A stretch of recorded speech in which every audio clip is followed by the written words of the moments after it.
Absolutely, absolutely, autism. Absolutely autism. Hi, welcome to Absolutely Autism. My name's Janelle. I'm Lisa. And I'm Amy, and today we're going to talk about regulation. Yay! Regulation. Regulation. How do we First, what is regulation? Yeah. We covered this in our terminology video, but we'll run over it again. Yes, What is regulation? Oh, you're all looking at me like...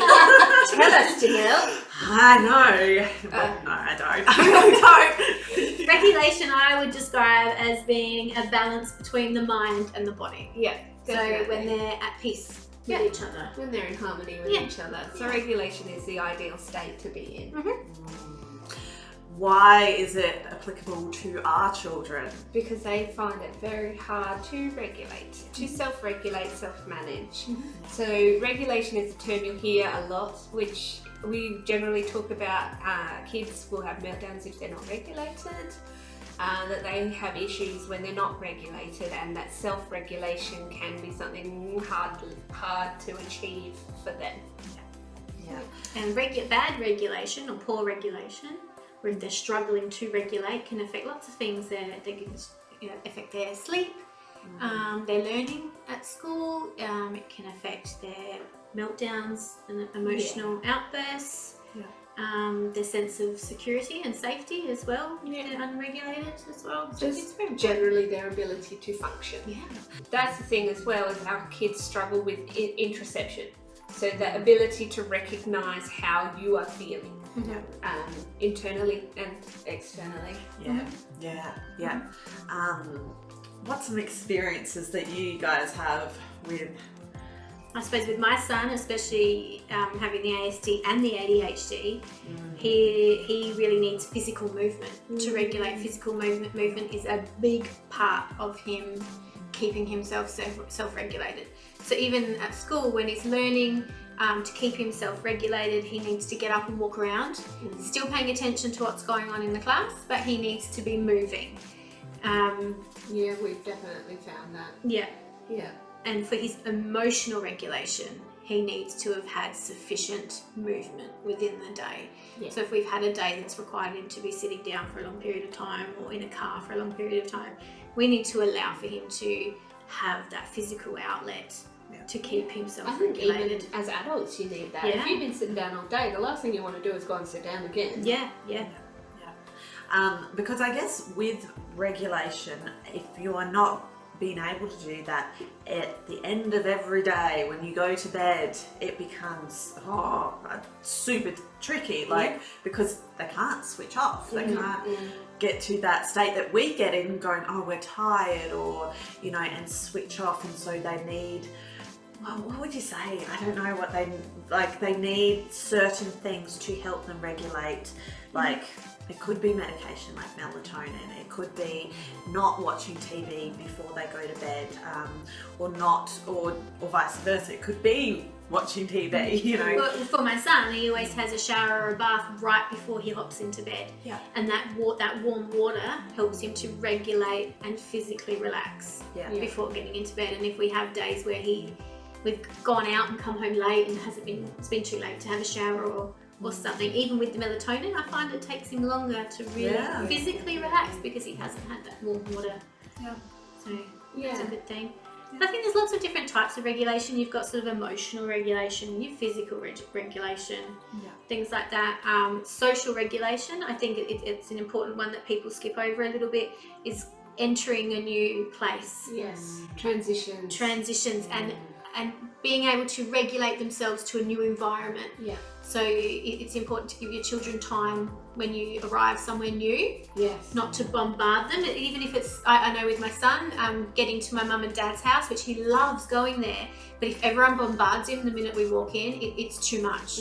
He needs to be able to walk around the house a little bit, getting self-regulated to being in a new environment, and then he's up for socialising. Yeah. Yeah, I definitely find that with my boys. Like they need time. They need time once they get there. They don't need to have someone in their face the minute they get there. They need to be able to walk in and, just calm themselves from the transition period. Yeah.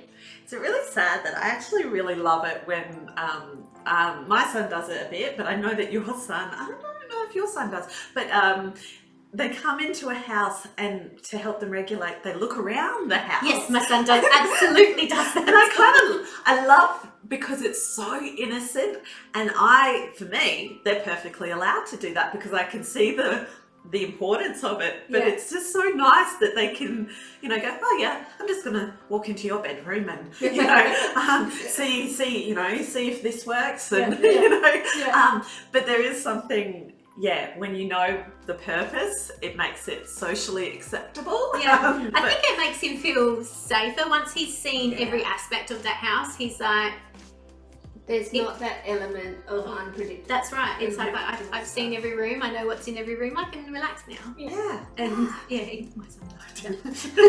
He's done that to everybody. Yeah, I'd have to say mine haven't. No, I didn't think yours does. No, they don't. They tend to just hide. They go very shy. Yeah. Mine, his way of getting calm is probably by really walking away from us, you know, and doing his own thing. Like purely, he will go up to all the people he wants to go up to. He'll eat what he wants to eat. He'll sit where he wants to sit. That sometimes can be people's laps. And so, you know, and that's where he's comfortable. And I'm okay with that. You know, if it helps him be okay at a party, win. It's definitely about managing that and managing the expectations of everybody. Yes. And I suppose emotional regulation, that's probably the hardest one to balance. That's a tough one. Learning how to manage those big emotions, which is hard for all children, but children on the spectrum struggle to identify what emotions are what, and where to place them. And they have very, very quick highs and very quick lows, I find too. We've been working with the zones of regulation. So there's 4 zones. There's the red zone, the yellow zone, the green zone, and the blue zone. And ideally, you want to be in the green zone. And it just works on recognizing those zones and where they fit. Say you're angry, you're in the red zone. Or if you are feeling sad, you're in the blue zone. And you know, if you're feeling worried, you're in the yellow zone. But if you're all good and you're happy, you're in the green zone. And it's about giving them the tools and the ability to recognize where they're at, how they're feeling. Explain to them why they're feeling like a visual thing that shows them how they're feeling. Because they really struggle with the recognition of the feelings, and we actually get really excited. It's really bad. We get excited when my son says, "I'm frustrated," and we're like, "Yes, you said it." You recognize that feeling, and then you go, "Okay." And verbalizing it as well, being able to utilize the words. Because we worked with the OT and the speech therapist to get to that point, and the moment he started doing that, like, yes, you know, and it was things like, I'm mad, I'm frustrated, I'm not happy with you, you know, but I'm okay with that, you know, he's saying it. And I can't imagine how frustrating it would be to not have the words, to not be able to explain. And to even not understand how you're feeling something different to how you normally feel, and you can't place what it is. Like if you don't know what anger is, but you're feeling angry, how confusing for you to not know what that feeling is, and to also not be able to, like you said, verbalize it. I think what a struggle. That definitely, when my son was non-verbal, led to a lot of meltdowns. Because he just didn't know how to feel. He just didn't know how to process what was going on. I've seen some great movies. I won't list them, but there's some movies where characters sort of teach about emotions. You know, I will list one movie. I think it's Inside Out. Inside Out's a really good one for learning about emotions. That's the characters that we've used on our zones. Because that's on. Amy made my son a lanyard with the zones on it that we take everywhere, which is really handy when we're out for him to, if we notice something's wrong with him, we give him the lanyard and he can show us. So and we know where he's at. To have that with you, that visual explanation, that visual thing that they can look at and be like, actually, I feel like that. And as far as we've talked about meltdowns in another video, that can be a very good way of your child communicating if they're feeling like a meltdown's coming on. Yeah, definitely. You know, yeah, I'm feeling the red card, so it's a bit of an early warning sign for you that okay, we're dealing with some anger now. Yeah, and that's almost like a PECS version of emotional. Yes. Yeah. So PECS, as we said in our terminology video, picture exchange communication. And that's just basically a card or something that has a picture of what they want or need, and they will give that to you. Or in this case, if they're feeling angry, then they can show you the red card that says this is the zone I'm in. We have some other videos that are great for to give you ideas on how to help regulate sensory play. Sensory play, water's a great regulation. Swinging is Swinging. Movement of any kind, I think, can be really good for regulating. Yeah, we found we've got a body sock, and this comes under sensory as well. But sometimes they really want that real tight pressure to help regulation. So the body sock with a whole bunch of cushions shoved in it, because then it's really, really tight, and you've got all these soft cushions around you, and it's really, really good. Yes. And I think time is the biggest one. Yes. Just give them some time to regulate. They take longer than you and I do, and give them that time.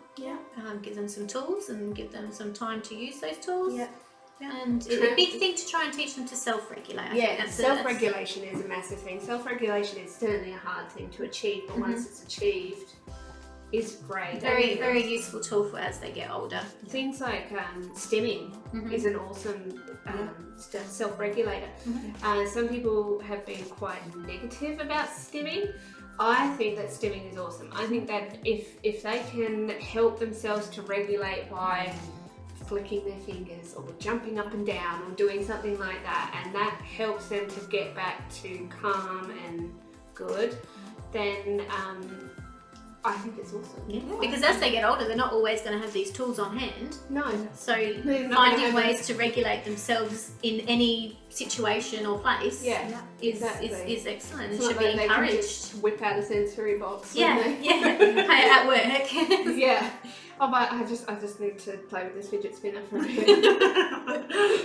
Perfectly normal as an adult, although I think a lot of adults would actually, yes. I mean, that's why some people flick their pens around and, they can tap and do that sort of stuff. It's just a different way. Yeah. But I think as parents, recognising that regulation exists and that it is a very vital part of our children's lives, and giving them that time and the tools to help, I think it will make their life and your life a lot easier if you always take into consideration your child regulating from one step to another, from one situation to another, one emotion to another. Yeah. They just need that time to regulate. So hopefully that has helped a little bit with just acknowledging regulation so that you can have knowledge. Knowledge is power.